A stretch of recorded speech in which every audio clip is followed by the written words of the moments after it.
Welcome to another edition of Meet Me at Happy Hour, the podcast. For those that are not in the know and the first time actually watching me, this is a podcast that was designed with the intent of turning whatever you experience in a negative sense to turn that around and flip it and make it positive. My own struggles with alcoholism, hence somebody's happy hour at 5 p.m. on Friday. These podcasts will drop every Friday morning at 5 a.m. So I was able to turn a negative thing into a positive, and all of my guests embody that very same quality.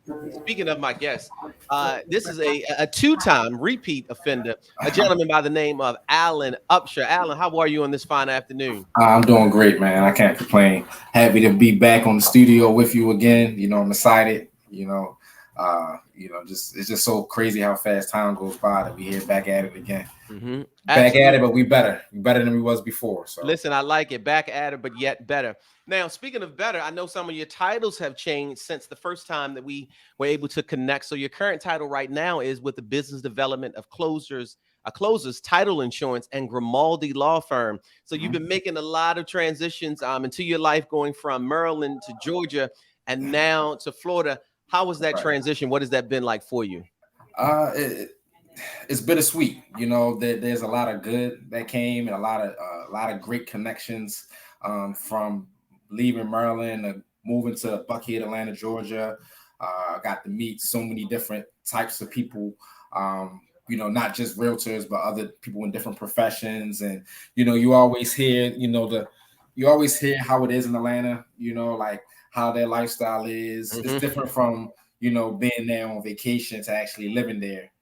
So that was the good part of it. The bad part of it was, it was just I felt like I was so like trying to like be back how I was in Baltimore in the sense of like trying to generate business at a fast pace. Hmm. I wanted to just automatically come in there and just be like, you know what, here's a deal, there's a deal, So understanding that I had to take a step back, I'm the new guy here. I don't know, all the counties, I don't know all the areas, but I was able to, really connect with a lot of realtors, and part of it was because a lot of realtors that I met, they had less experience than I did. So Hmm. like I could kind of use that as a segue to be able to teach them and coach them. And it wasn't long where I felt like a lot of times where I was like their coach. It's just that they were in a different area, different price points that were higher, of course, than Baltimore. But nonetheless, I had to remind myself that I'm here for a reason. I've got 7 years of experience now. I've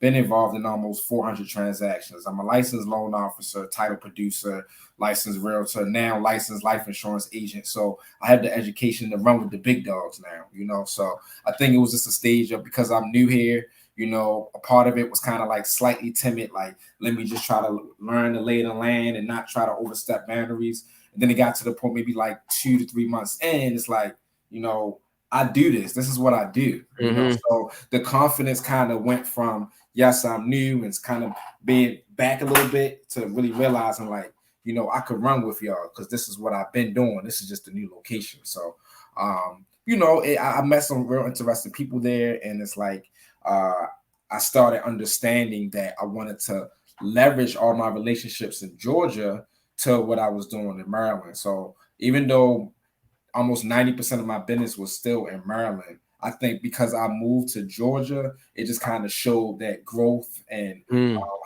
how he's expanding and how he's meeting new people. So the people that would see me on social media or talk to me, even though they knew I was in Atlanta, they knew that there was bridges that could be gapped, and they know that I'm surrounded by the Kiana Watsons and the Kira Olivers, and I'm in this vicinity with these people. So I think really it just helped bring more exposure and more validity, because the people in Atlanta, they would connect with the people in Maryland and saying that, oh, he really does this, because they knew people that was in Maryland too. So it was really just great exposure once I got over the fact that, I'm only new to the city, not new to my grind, not new to my craft. So Mm, got it. Well said. You have a very interesting story, and we're going to jump into it right now. And a part of the interesting story, why the first time that I heard about you through our good brother Will Rogers, I was I was completely fascinated because I, like you, have encountered some life experiences and be able to, sort of shift from one part, to the next. And a lot of people on the outside may think it's a seamless transition. They don't know how much work you had to do to actually do it. And here's my question.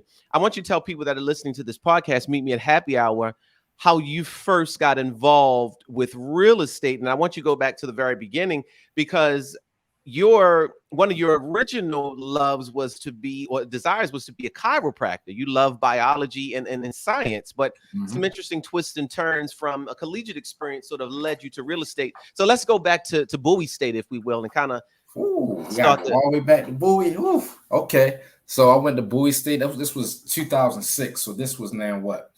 16 years, almost 16 years now. Absolutely. So I was at Bowie State. I was a biology major. And at the time, you know, I didn't really take college too serious. I love the education piece. I love the fact that I was in college, and I love that I was learning, you know, the biology aspect. It pretty much was coming natural to me. But it was when I wasn't in college, it was the decisions that I made, you know, with a group of friends. You know, I decided to, you know, get into a bunch of fights, drink, get high, and, you know, one incident, I ended up robbing somebody, and, you know, next thing you know, I'm incarcerated. And I'll never forget, on Valentine's Day, 2007 now, was when, you know, I got incarcerated. I got put out of Bowie State University. And at that time, you know, knowing I had a court case in August, I did go to real estate school at the time to try to pretty much show the judge, like, hey, you know, I was a college student, you know, I'm not a bad guy. So pretty much trying to get certifications. I looked at it from that perspective as opposed to just really trying to understand and learn real estate. Because my father was a real estate agent. So that's where the idea of being in the real estate realm came from him, but I never really took it serious. You know, there's times where I would get suspended from high school, and my punishment would be in one of his investment properties to help do side work in the house. And I'd be like, here we go. I got to go to one of my dad's side houses, not knowing, you know, looking back hindsight, one of those houses that when I was suspended from high school, I ended up selling this year. You know, I was the actual in 2022. 2022. When I was in high school, my punishment of doing side work inside one of my dad's houses that I didn't want to do. Years later, I ended up being a realtor and selling that property while not even living in Maryland. Wow. So listen, that's the irony of it, that every life experience prepares us for something else. I know, right? It's like the older you get, you see how things come full circle as you get older. But to go back to the story, it was like I wasn't taking education. I wasn't really taking life serious, which is why I had to get incarcerated 2 times, 2 prison sentences before I figured it out. And at that time, it was like after the second one, where now my whole life is in jeopardy. You go from, you know, a 3-year sentence to now facing life. I really had a different perspective, and it was more so like, you know, it wasn't a case of I want to get out. I want to stay out, and how can I stay out comfortably without having to go back to this lifestyle that I used to live? So I really had to dig in within myself as opposed to search outward. The conversation went from I just want to get out of here to no, I got to understand why I need to get out and stay out of here. And that's when I really started having an understanding through journaling. You know, I wrote every day of my life when I was incarcerated, which, you know, to this day, I'm an author now, 2-time author. But at that time, that's when real estate started really appealing to me, and I started making the connections like, hey, you know, I don't got to sell drugs. I could, you know, sell a different product. I love networking. You know, I'm surviving in maximum security prison with, you know, the toughest of the toughest, and I'm managing and getting by, and I'm hustling soda cans inside of a prison, you know. So that concept of hustling and networking is in me. Let me do it the right way this time, and let me do it through, you know, the avenues that was already in front of me through real estate, you know. So I learned myself at my darkest times. Wow. I want to go back to the first time that you were incarcerated, because something very, very important that I want to, obviously, as a licensed clinical professional counselor, I want people listening to this podcast to be able to hear. And I'm very curious what it was like for you. What was the mental health implications of you being incarcerated? It was a lot of negative thoughts. I'm a loser. I'm not going to be anything when I get out of here. I gotta, you know, it was like I ruined my life. It was all negative talks. And those negative talks, the only positive real talk was, you know, I just got to get out of here. Let me find a way to get out of here. So I had a lot of ambition on trying to get out.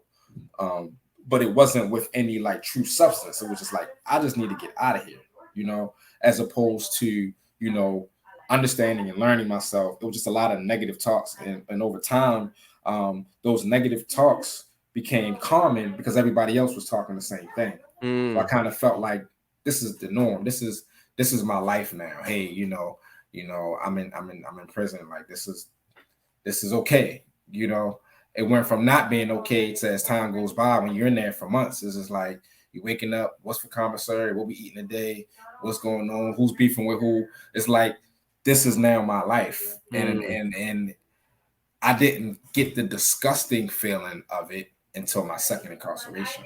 So mentally, it got to the point where I was giving myself negative talks, and then I got okay. I didn't feel as bad anymore, you know, which is terrible because now my fight and drive for having a reason to stay out wasn't there, you know. So when I got out, it was like, yes, I'm out, and yes, I did make changes by going back to college, and you know, but all I did was just shift one criminal activity to another, you know, because it was me so focused on getting out as opposed to staying out. It's like you're going to get a chance to get out because, you know, time's going to go by. But what are you doing to stay out? That wasn't a question I asked myself in the mental that I was going through at the time that I did on the second go around. So I have to ask you. So we get out the first time and we sort of shift our hustles, right? We went from robbing to selling weed, and I want you to tell people that are listening to this, because I think it's very, very powerful to understand what we tell ourselves. And I am a believer that what we tell ourselves, coupled with God, right? I think that these things can literally come true, whether they're not negative or positive. And what were you telling yourself sort of the second go round on the day that, you know, your life changed again? Well, it was more so that. It was more so getting out and staying out. And understanding why I have to stay out and what am I going to change and what sacrifices am I going to make. Those questions got asked. What sacrifices am I willing to make to stay out this time? And I knew that it wasn't going to be a overnight type thing, and it helped because I had nowhere to go anyway. So I went from changing the mindset of being in prison, because I was keep saying I'm in prison, I'm in prison, I'm in prison. My affirmations changed from I'm in college. I gotta learn. This is my time to learn. This is my time to learn. And now, instead of me beating myself up about being inside, I turned it into me being a student. You know, I made mistakes in my life, but now I got time to learn and grow and stay out. So I pretty much had mentors. That's another thing compared to my first time. My first time I was in there, I was just around people that were in the same boat. They was coming home. They still was going to do crazy stuff. And it was kind of laughable. Like, damn, you going to come home and do the same thing again? You know, so it was like the people that I was around, I wasn't surrounded by the people who were really geared to getting out, staying out, changing their lives, doing something for the community, as opposed to the second time where, you know, I was an avid reader. I read a lot of books. I read over 1,000 books in my incarceration. Wow. You know, so it was because I had mentors who read all the time. People that are home now to this day that still know me will tell you that every time I seen Allen, if he wasn't on the basketball court, if he wasn't in the gym, he always had a book in his hand. You know, so I prided myself on the things when I was younger, because I was an avid reader then. I started honing in on the things in my life that were positive, that were productive, that did put me in successful situations, and I hone more on them, and I started sacrificing. Can't be around people like that in here that are doing negative things, and I surrounded myself more by the people that were incarcerated, who were focused on going to the legal law library, sharing different motivational books on philosophy or psychology. So that part of it really turned it into a college for me. And then at times I would laugh with my mom, because I talk to her all the time. Like, man, my days in here seem to go by the fastest when I'm learning. You know, so I tell people, if you're incarcerated and time's beating you down, the best way to make your sentence go the fastest is by educating yourself. Read, study, learn more about yourself, because the more you're doing that, you're not even thinking about the time.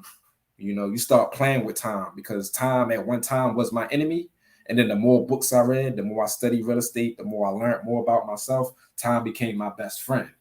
So it became in my mind, the longer you keep me in here, the smarter I'm gonna become, the more I'm gonna accomplish, the more when I get out, I'm gonna be an author, the more I'm gonna be a licensed realtor, the more I'm gonna accomplish this. So it was like, next thing you know, on 11 years since, I'm doing 3.5 years and I'm going out the door again, you know. So as Wallow 267, who was another person that spent, a lot of time in jails and prisons and been able to come home and be ultra successful, he always says he made jail his Yale. And when you were talking about being in a cell in college, and that thought came to my brain. Yeah. And one of the things about your story, again, that's really fascinating is the power of education. That 3.5 year sentence, it could have been substantially longer, but you sort of got into the law library and you did a lot of work to actually help yourself a lot. Tell us about that. Yeah, so I actually was just talking to my girlfriend about this, how in the legal law library aspect of things, when they will let you go to the law library in Cumberland, Maryland, only one day a week, and you only had really less than 20 seconds when that door would open for you to be able to go out the door to be able to line up to go to the law library. Crazy thing about that is that the time of the morning would be like 6:30 in the morning. So you would have to be up and dressed. If you leave out of that cell and if you're missing a shoe or you're missing an article of clothing that you need to wear to come out, you got to go back in your cell. You can't go to the law library. So they would purposely open the door at certain times, like 6:30, 6:15, where they know people are asleep. And you have 20 seconds to get all your clothes on, wash up, pay your toothbrush, whatever it is that you need to do, and be out of the cell so that you can make it to go to the law library. They're not opening the door. If you're not ready, you miss your opportunity. And it just made me think, like, out of all the times that y'all want to keep the jail door that quick of opening, is when it's an educational moment, and I started dawning in on that, like, anytime there's a moment in here where education can be used to help better us, they limit it as much as they possibly can and I really believe that that's illegal how they did it. But any chance I could get to, like, fight certain things, I was successful on one that I put in my book, WCI 03501 versus Alan Upshur, was that people wanted to learn languages in there, but they looked at it as a security threat.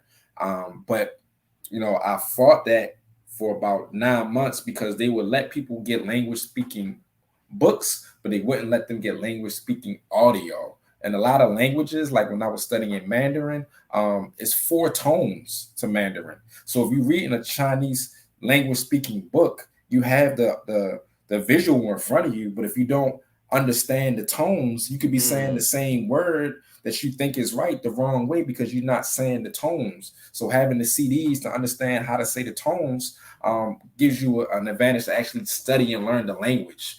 So when I went in front of the board and I fought that case, one of the guidelines when you're getting CDs inside when you're incarcerated is this something that could provide education, or is this something that's of a safety issue?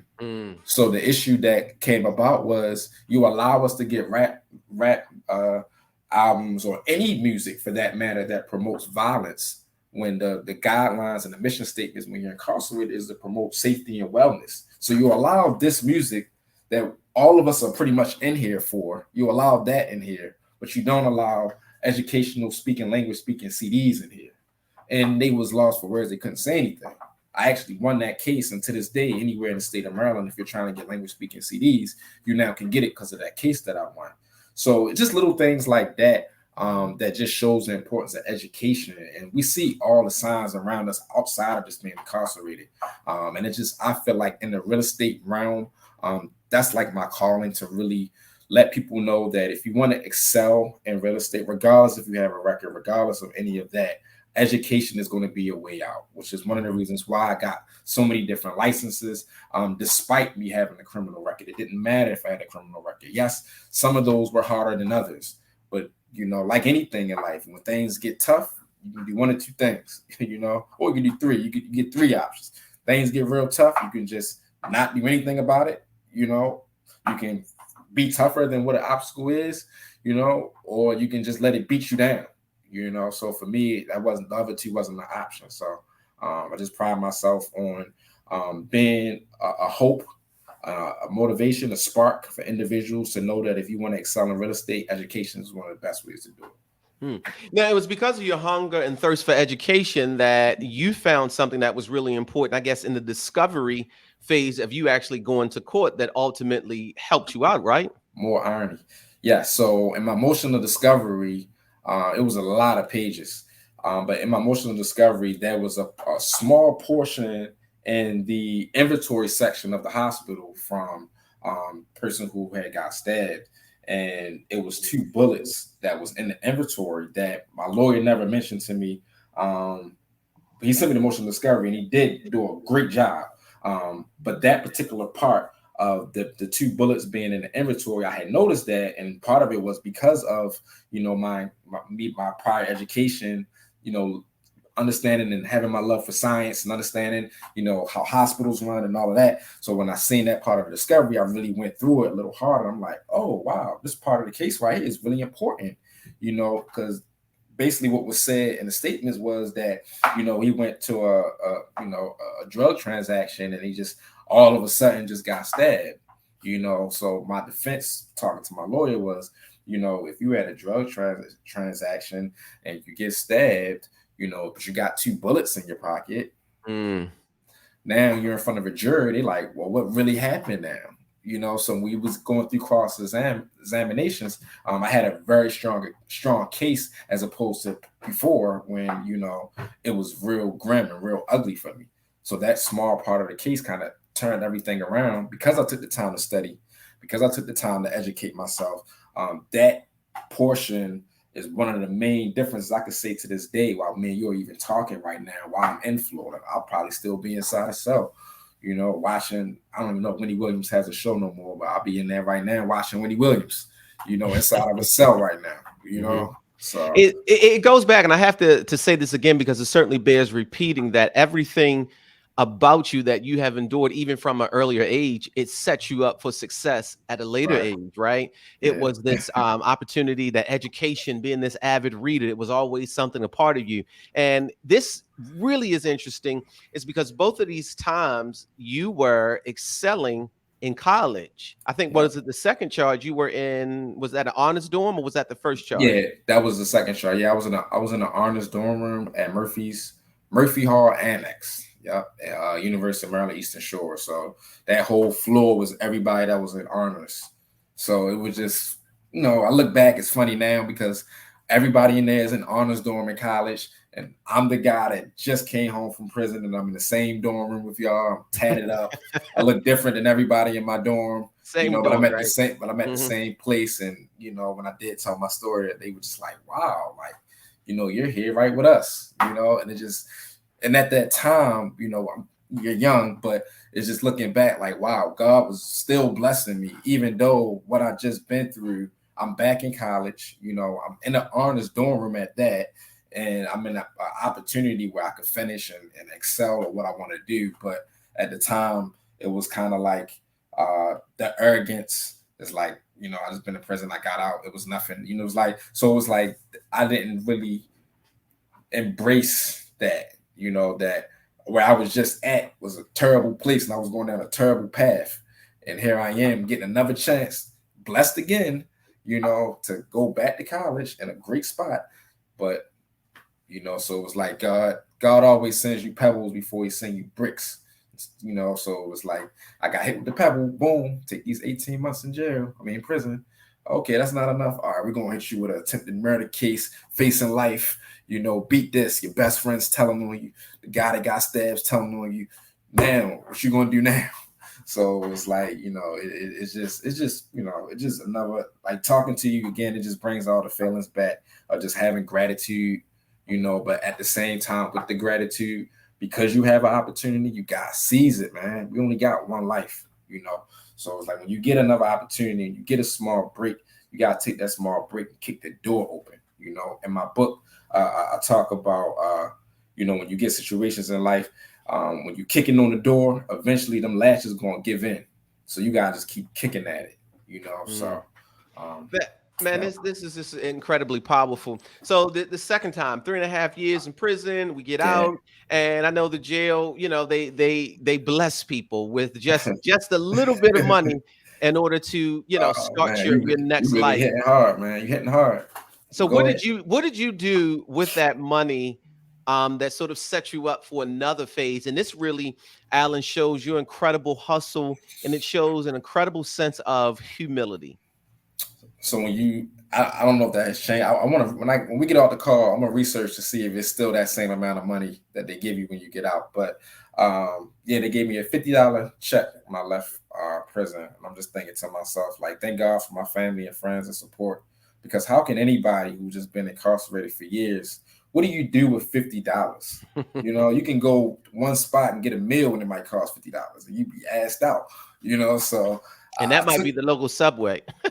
yeah, yeah. So I took the $50 prison check, and shout out to my best friend Leon Robinson. He was at Morgan State at the time getting his degree, and I went to the grocery store that was right across the street from Morgan State University.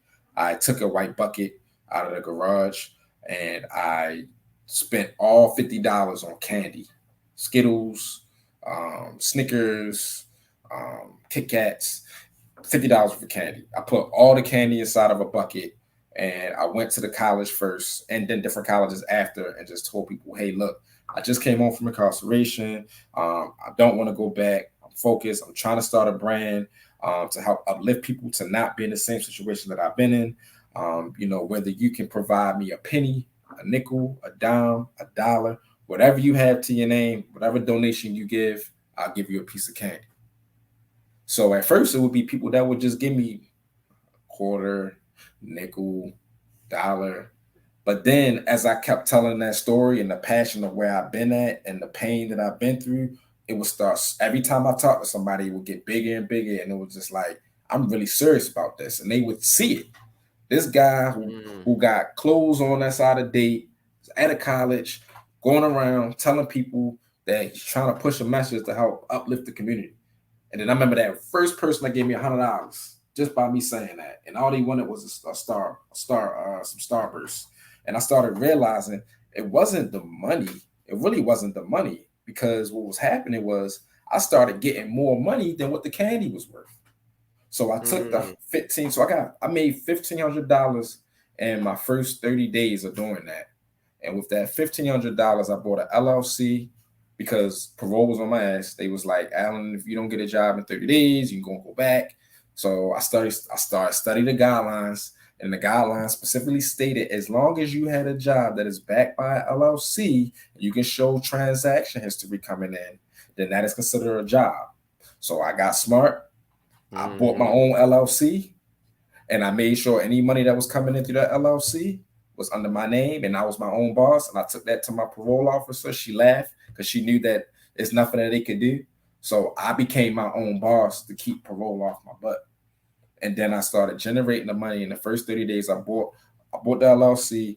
I bought some T-shirts, so now it's not candy no more. Now I got an actual brand. I trademarked my brand, which I learned when I was in prison, and I started now. Instead of asking for donations, I started selling T-shirts and hats, and I started building this brand up. I had Remy Ma. She had just came home from prison at the time. She supported, gave me a personal shout out. Ravens, John Wall, he gave me a shout out. So the brand was building. It got to the point where I didn't have enough, I guess, business acumen to really um, the message and the brand was bigger than the money that we had coming in. So Mm. and What I was can the brand for people that don't know? Kind of tell them about yes, the it was brand. called GoSo. Still is called GoSo. GoSo, GOASO, Get Out and Stay Out was the name of the brand. And before that, when I was inside incarceration, that was my mantra to myself. Get out and stay out is where it came from. And that first, the mission statement was for those individuals who came home from prison to get out and stay out. But as I started meeting people at different networking events and different places, I started meeting different type of people. I remember meeting a woman that was like, "Hey, I'm buying your T-shirt because get out and stay out for me is getting out and staying out of abusive relationships." Mm. I met a guy, he was overweight, but he's been working out. Hey, get out and stay out for me is eating better. meeting people who were alcoholics at one time or people who were on drugs heavy. GoSo to them was getting out and staying out of a negative lifestyle and having and pursuing positive aspirations. So I made the brand more so for those who've been in negative situations to overcome them. And my goal then at that point was to have my brand as a hope for the city of Baltimore. When you think of overcoming an obstacle, you think of my brand. Under Armour, you think of sports. Nike, you think of sports. We think of certain brands as fashion. But how many brands, when you think about overcoming a negative situation, was their logo for it? And that's what my brand that I was pushing, for a while before I got into real estate. So you make this incredible journey, right? 2 stints in prison, you get out, this incredible hustle, you turn $50 rather into $1,500. You flip that into an LLC, develop a brand, which by the way, I love, and we'll talk about it toward the end of the show if you still are marketing that and how people can actually support that, because I would love to support it myself. And then now what's next? The journey gets a little bit more challenging, right? Because you try to apply for the real estate license, and then there's stuff there that presents itself as another barrier. Well, the beauty of it is when I was pushing GoSo, I was speaking to a lot of schools, a lot of colleges. I got to actually speak into the juvenile jails. And I remember I brought you down. Yeah. So crazy. How long ago was that? Wow. So with all of those opportunities, I documented them. I documented where I went and what I've done at the time. So when it set me up for when I try to get my real estate license and they denied me to get my real estate license, they give you a chance to have an appeal hearing. And at that appeal hearing, all the months that I've been home from incarcerated and the motivational speeches and the documents that I had, I brought all of that in front of the real estate board beforehand, because in my mind, when I had that hearing, I looked at it just like I did when I was facing life and I had to go to trial. So I know that if I'm going to be in there explaining my case, I have to back it up by evidence. So I made sure I got evidence of a real estate brokerage that wrote me a signed letter saying that if you give me a chance, they'll let me work there. So that's first, that someone's willing to take a chance on me getting my license, and then backing up all the character from when I was incarcerated till that particular moment. I backed up. Hey, look, I've been speaking at this college. Here's the proof. Hey, I got an LLC. I've generated money for it. Here's the proof. Hey, this is my petition. I got over 250 people who are backing me on me getting my real estate license in the community, and they signed it. Here you go. So I'm showing the real estate judges, in a sense, what I have done and how I have changed my life and why I deserve a chance. And I had everything I was saying, I had a letter behind it. Here. And it was just like, when they looked at each other, it was just like, they couldn't give a response right then and there, but you could tell that they know I put my best foot forward. I gave it all I got, just like I did when I was in trial. And then, within 30 days, I get a letter in the mail and they said, look, we're approving your license, and I was just like, wow, after all I've been through, I get another chance again, and at that moment when I got my real estate license, I never forget, like, because I didn't have a lot of dress clothes, so I just remember being in the office with sweatpants one day, and it was just like, I remember particularly that I just was in there hungry, trying to just figure it out, and I would just be in there many and many nights, wrote many contracts with Sean Wilson, rest in peace, one of our mentors, and I just, I remember, being able to get that first deal on the contract. And then that same guy, when I was wearing dress clothes, when I was wearing suits, sweatsuits, and we joked later on about how many deals he's closed so far for the year. And he was at like 10 or 11. And I'm like, man, I'm in 33, 34 deals. I said, maybe you should wear sweatpants, So it's just funny how life comes full circle with that. Cause I just be like, man, like everybody wearing suits and ties in here. Like, I don't really got it to be doing that. Wish I could, So it's just like, looking back, it was like, man, I didn't need to do all of that. I mean, I dress up now, as I'm older in my business and craft, but I just remember then where I just kind of felt like out of place being in real estate, knowing I had the license and had the drive and the hunger, but I guess my attire didn't show all the time. So, you know. Well, I want to pause here just for a moment because I want to comment on Sean Wilson. God rest his soul. Sean was an unbelievable character. He was a very lovable character, this big, gargantuan figure, and his heart was big. And for people that will actually watch this Meet Me at Happy Hour podcast that know Sean, his heart was so big, he was able to help you in your situation. And ironically enough, I did 3 months. Back in 2018, 2019, and he was a gentleman that said, hey, I don't even know this guy, but because of Will Rogers, who's a dynamic mentor and just like a brother to me, he actually got me an opportunity to work release. So I would leave the county jail in Towson, catch 3 buses that gets to Sean's office, and that was a part of my Wow. work release. And you didn't know that, and that really changed the course of my short 3-month prison stint, because I was getting out every day. I was in the office. I was around beautiful women. And if you know Sean is going to be around beautiful women. He's going to eat well, and Sean's going to have a lot of fun.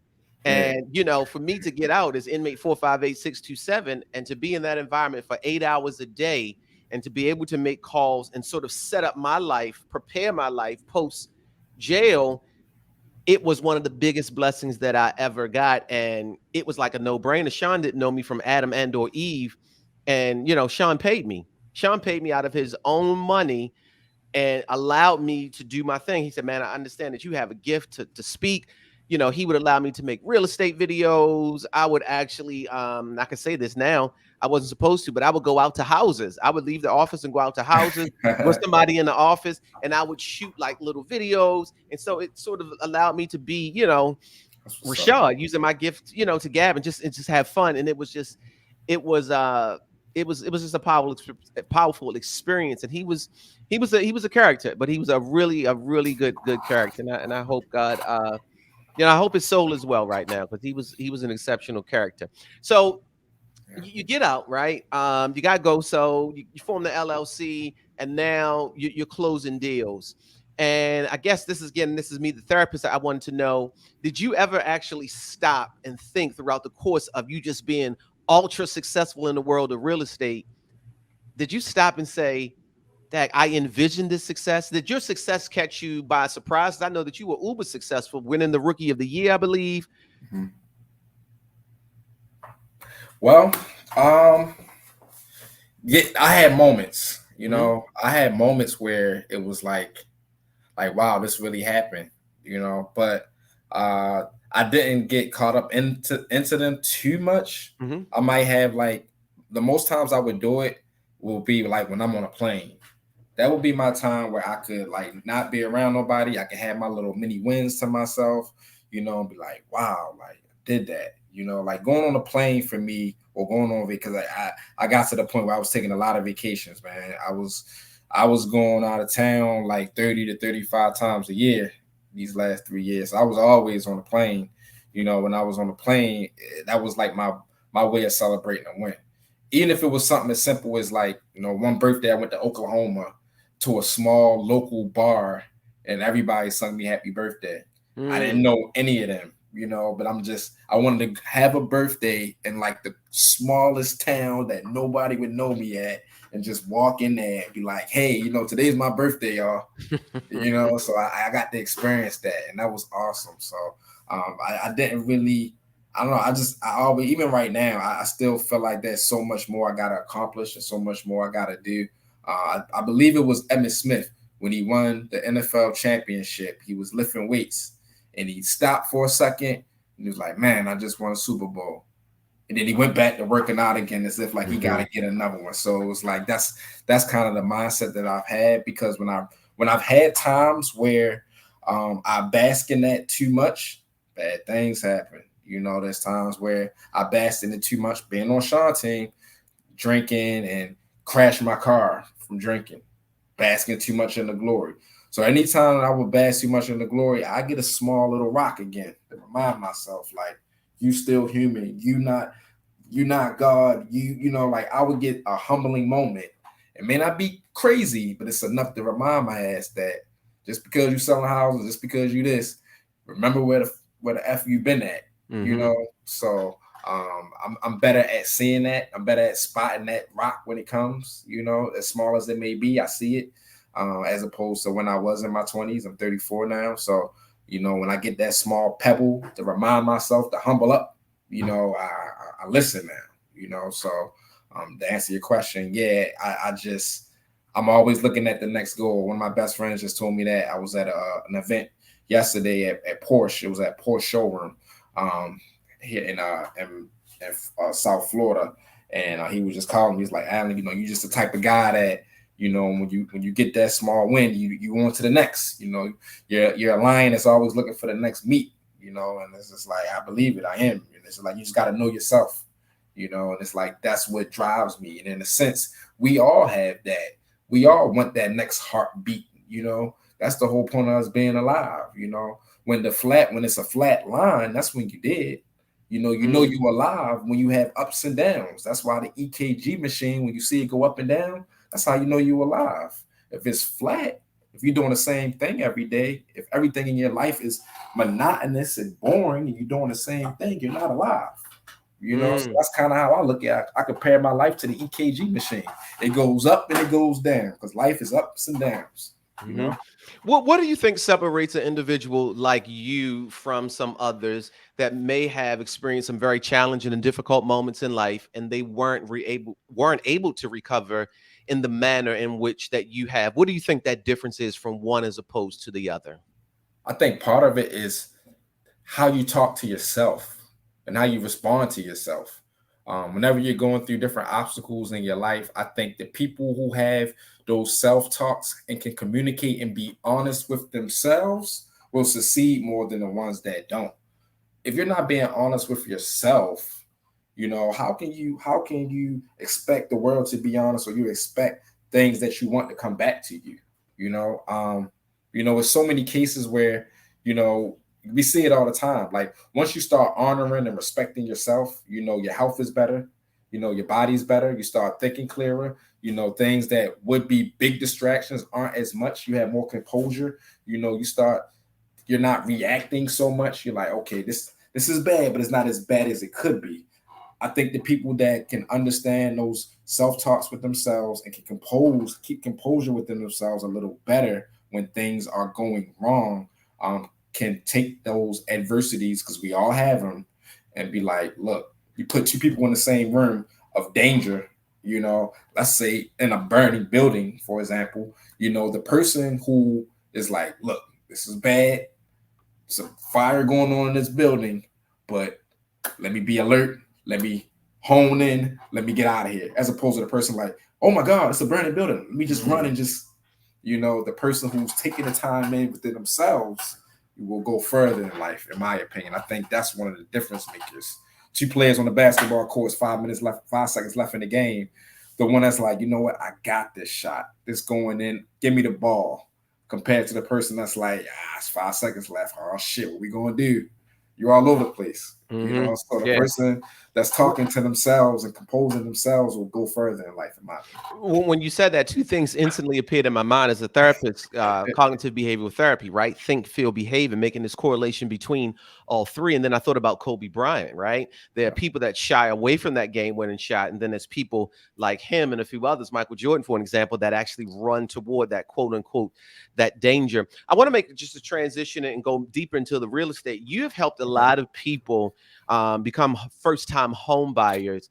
What is that experience like for you? And then what is the importance of that, particularly in the African-American community, of people becoming home buyers, and how that potentially can change generations? Love your questions. So one of the first things, I'll try to keep the first part of it real simplistic. When I was creating homeowners, I looked at it as simple as what I've been through. When I was incarcerated, I was in a place of real estate that I didn't want to be at, and I was doing what I had to do to get to a better transition. So I would look at my first time home buyers the same way, even to this day. Someone is somewhere in life in a place of real estate that they don't want to be at, and they're calling me because they want to get into a better place and move to a better place. In this case, it's real estate, so it's physical, but it's more than physical, because when you have conversation with people, when you ask, why do you want to move or why do you want to sell? And at the end of the day, whatever that response is, it's a better life. It's a better mentality when this gets done. So that is how I looked at every client to this day that's trying to move or trying to buy. And I just happen to know the formulas through real estate. But overall, they're trying to go from one form of real estate to another. And because I look at it that way, I always remind myself of the pains that I went through. And I'm going to make it as less painful and stressful as I did, even though that's two total extremes. But that's what helped me when I talk to clients, because I can go up and beyond, because I remind myself like, man, this person is here and they not trying to be here and they calling me. And I got the experience to go from one of the worst forms of real estate to a better form of real estate. So I'm overqualified to help this person. So that confidence is there when I talk to people, and I use all the way from that extreme when I talk to them. So that's the first part of your question. The second part, there's a especially in Baltimore, Maryland, really all over, but there's a lack. There's a lack of resources. There's a lack of how we were raised, in the sense of understanding what wealth is. A lot of us don't. A lot of us, when we do get money or obtain money, we don't really know what to do with it outside of what the culture has shown us, because we haven't been raised the right way. Our fathers haven't showed us, our moms haven't showed us, the culture that we've been taught hasn't showed us. So for me to come in and bring and change the statistics even slightly, I feel as though through real estate, because that's one of the fastest ways to wealth, and being able to teach realtors and be able to teach lenders or just real estate professionals overall, I think it's very imperative us as real estate professionals, not just realtors, but all of us as professionals. I feel like it's mandatory for us to be able to, teach and provide and encourage, especially our youth, to be able to understand the importance of real estate and the importance of financial literacy, and entrepreneurship, so that we can kind of shift that narrative, because the more of us that understand it, the less of us will be incarcerated, the less of us will make less crazy decisions. Over 76% of all African Americans that are incarcerated is through drug related offenses. It's a product. So you take that product and you put it into real estate, or you put it into something that's legal, and you show how the cool factor of that to children. It's fun to be an entrepreneur. It's fun to understand financial literacy. It's fun to understand real estate. And another thing, like what a lifetime goal of mine, it's a couple, but a lifetime goal of mine is that you can't get your real estate license till you're 18, right? Well, what about from the time you're 12 to the time you're 18? What can we do to make that process fun, so that can be its own graduation process in itself? So by the time someone turns 18, it's almost like second nature. Oh, well, I'm 18 now. I got to get my license as real estate, or I got to get my license loan officer license. Having that license benefits you in the long run, whether you decide to be a realtor or decide to be a loan officer or not. It almost needs to be mandatory in the school curriculum, when you graduate high school, in my opinion, because you'll be experiencing real estate issues and real estate situations for your entire life.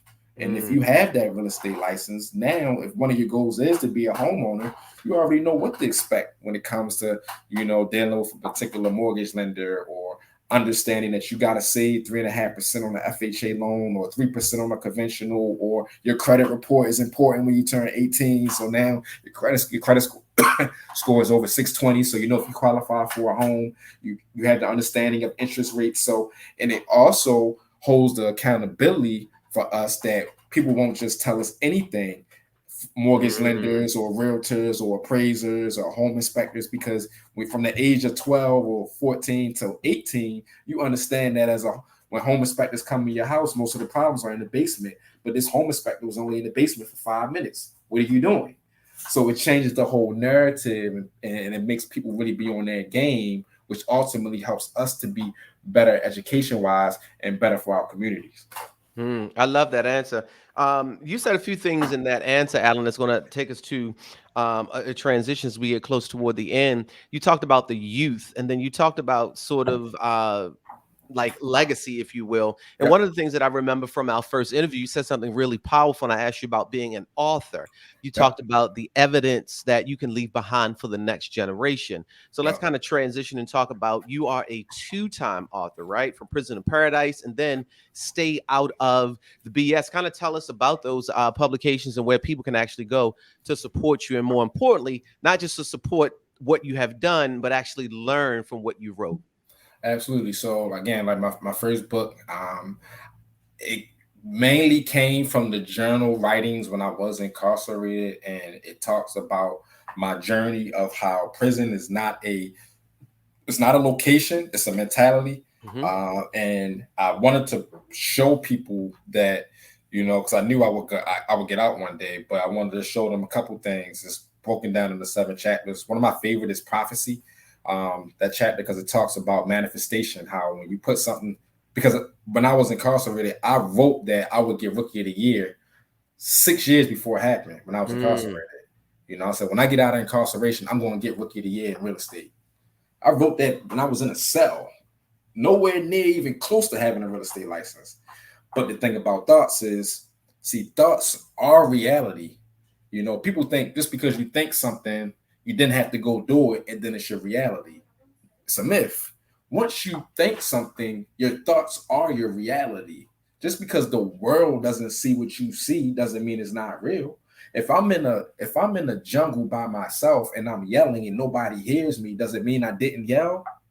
Absolutely, I yell. So it's the same with your thoughts. Once you see something and think it, and you tell yourself that, it's a reality. The universe is making it a reality for you. It's up to you, because thoughts are a seed for you to water it, nourish it, find mentors, read books on it, keep believing in it, keep thinking it. It's up to you to provide that action. That's the water. That's the fertilizer. That's the sunshine to keep it growing and making it manifest into what we see is reality. But it's already reality once you think it. So the book was a blueprint for those who have been in similar situations that I have, or maybe not even similar situations at all, but just needed the mentality to see that, okay, he's already manifested in this chapter. He's making sacrifices. That's another chapter in that chapter. So it was like showing you a blueprint on how you can change your mentality. And this legacy, when I have children, hopefully they never had to go through what I went through. But if they have friends or family, or they can be advocates for me when I leave this earth, grandkids. The thing about having a book is that that's your blueprint. I can leave my children with $1 million. They'll blow through that $1 million. But having a blueprint is really the key. Jay-Z, one of my favorite rappers, and being older, I start understanding why it's the blueprint. Like, I could leave all the money to the world to my kids, but if I don't have the blueprint for them to keep it, to sustain it, to be able to make more out of it, what good is it? So the books are designed to keep legacies going. It's the institution behind it. What good is learning something, going through the pain, going through all of it, and then you didn't leave a blueprint behind to help the next man go through it. It's like going through a crazy jungle and you leave a treasure chest there for somebody to get, but you don't have no map for them to go get it. They're going to go through a lot of hurdles and a lot of pitfalls along the way, when you could have been somebody that gave them that treasure map to make life a little easier for you. It's just when you get blessed, it's reciprocal. You should be able to bless others back. So that's, that the first book. The second book, I've always been big on poetry. I got my first poem published at 14 years old, and I always just had a love for poetry. So it's geared to Langston Hughes. Langston Hughes, one of my favorite poets, and it's just the whole second book is digital. They on Amazon, and it just really talks about. I got different poems that's geared to overcoming obstacles. It's a clever way to have a nice read. They're both short reads to just give you something to read about. Like, one of them is called The Bunny Rabbit. And the bunny rabbit is, in this case, it symbolizes success. But I would use different bunny rabbits throughout history, like Bugs Bunny, or the bunny from Alice in Wonderland. And if you look at each bunny, if you really think back at it, and you look at different bunnies, like, they all had their clever ways of not getting caught. You know, Elmer Fudd would try to shoot Bugs Bunny, but he could never get him. You know, or like Alice in Wonderland, when the bunny was like, "Hurry up, it's time." He was always pressed for time. You know, so it's like success and time is correlated. You know, so it's just different things. When you read it, it just correlates with the different bunnies, and it talks about how you capture success and how success is something you can't just chase it down. You got to be tactical. You got to have strategies. You know, like perseverance, being dedicated. You know, having mentors is the carrot. Bunny love carrots. So you got to use your tools to be tactical to be able to capture the bunny, make it come to you, you know, as opposed to you chasing it. Because that's how success is. Success loves the person that prepares for it. You know, so if you're making the preparation to get what you want, success loves that. That's the bunny rabbit that's going to come to you because you got the carrots. But you just chasing after it. I want $1 million. I'm gonna wake up tomorrow and I'm gonna just find a get-rich scheme and I'm gonna run after $1 million. You're not gonna get it. You know, Bugs Bunny's gonna be like, "What's up, Doc?" And you're gonna try to shoot him. He's gonna find a way to duck that. You know, so that's kind of what the second book is about.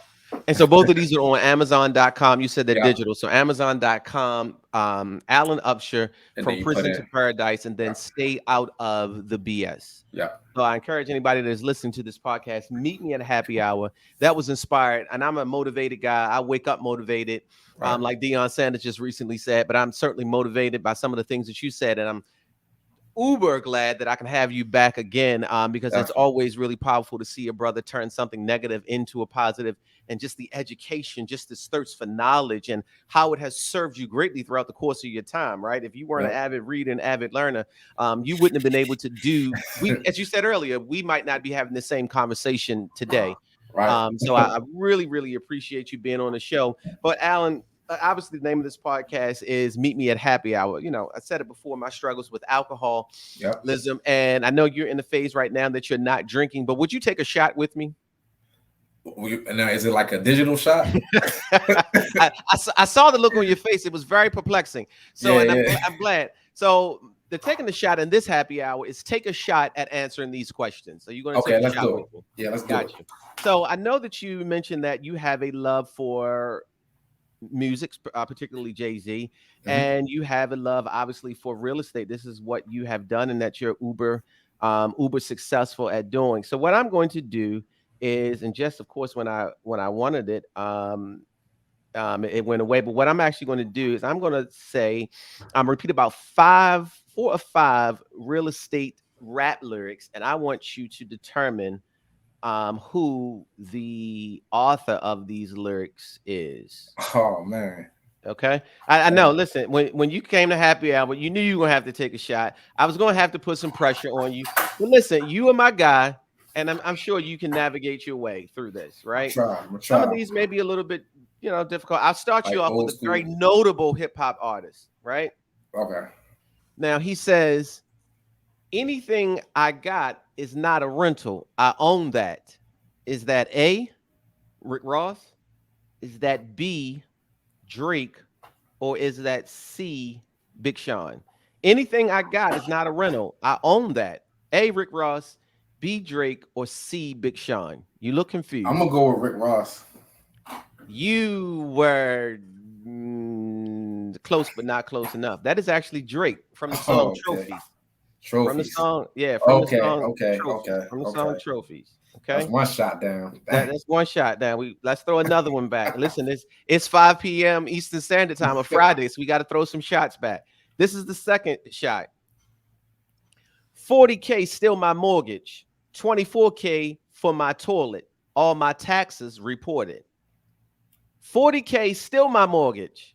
24K my toilet. All my taxes reported. Is that C? Is that A, Kendrick Lamar? Is that B, Rick Ross? Or is that C, Jay-Z? A, Kendrick Lamar. That's B, Rick. That's Rick. Rick Ross. Okay. You were able to throw that shot back. Throw that shot back. He always talk about real estate, Yeah. And then it's like, I'm gonna say Rick because I live in South Florida now. So okay. So yeah. That's all I'm listening to. So it's like everything you saying, I'm just like, yeah, that's Rick. So is it Or fair to say Kodak. that like Alan Upshur is like officially Dade County MIA 305? Yeah, I mean, I'm always 410. I'm always Baltimore. You know, Okay. I got Listen, to throw that out there. I'm all the way I just Baltimore. wanted to make sure that But you where I didn't use live the at B now, more. yeah, where I live at now is like I ain't saying I'm a Ravens fan. I ain't no Dolphins fan, but you know, I'm all Ravens. I'm all Baltimore. But I do love the 305. Yes, absolutely. This is I home. got This you. is home now. I got you. I got you. As you should. How Yeah. about this one? Yeah, I'm that invested, but you can attest it. $1 million goals managed to manifest it. Uh the family never going anorexic. I pay the mortgage and the electric. Yeah, I'm that invested, but you can attest it. $1 million goals managed to manifest it. The family never going anorexic. I pay the mortgage and the electric. Is that the game? A, B, Big Sean, or C, Jay-Z? A, the game, B, Big Sean, or C, Jay-Z? This one is a little bit tougher. It sounds like something Big Sean to say. 2 out of 3 working at 66%, 3 shots down. Let's throw one more shot back before we leave this version of Happy Hour. Let's throw one more shot back before we leave it. And I'm gonna throw a challenging one at you. I'm gonna throw a challenging one at you. Mortgage paid off. Got a house that I own. I traded in that Bentley. Call it cash for chrome.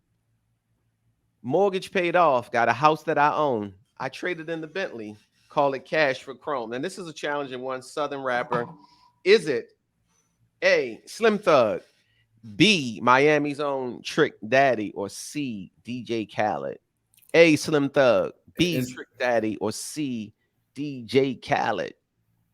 who's the first person? Slim Thug. Nah, it's Trick Daddy.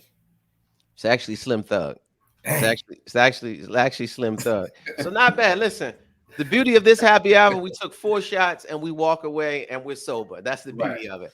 Yeah. So again, Alan Upshur, business development with Closures Title Insurance and Grimaldi Law Firm. Super inspirational, super motivational, and everything that people learn from you today, I actually hope they take and they actually apply the information, not only that you have shared with people that's going to listen to this podcast, but me as well. And I'm super excited to have you on again. And if any way I can help you out, I'm certainly more than willing to do that. Any last words for people that listen to the podcast today? Yeah, well, the biggest thing is, well, first, I'm grateful for the opportunity to be on here. Just want to let people know clearly, because everybody's wondering, Alan, are you here? Are you in Maryland? Are you in DC? Are you in Atlanta? I am officially in South Florida, is where I live at now. I'm still doing real estate, still in the real estate realm. The company I'm at now, the Closures Title Insurance Agency, we do real estate title all throughout the state of Florida, residential and commercial. We help prepare seller docs. The Grimaldi Law Firm is a separate entity. We do estate planning. So for those who are in the business of knowing what to do, what do I do if something happens to me, for my family? What happens? So we do, advise and provide legal services for those who need that extra protection, whether it's power of attorney, whether it's with your will, and what to do with your estates and your investment property. So that's what I do here in Florida, and of course in any state that real estate services need to be provided, whether it's through needing a realtor or through as a mortgage lender. I can help put you in the right direction anywhere in the United States to be able to give you that resource that you need to be able to provide the correct quality services. And very quickly, tell us how people can get in contact with you. Yep. So I'm on Facebook. My name on Facebook is Alan J. Upshur. On Instagram is my name, Alan No J Upshur. My direct number, I give everybody my direct number is 410-844-1930. I'm real great at responding on those different platforms. I pride myself on that. So feel free to reach out to me, whether it's just a question, advice, or if you need actual services, I'm here to help as well. Alan, thank you so much for meeting me at Happy Hour today, and enjoy the rest of your weekend. Thank you so much. You got it. Thanks, man. Thanks for having me. Thank you. Yep.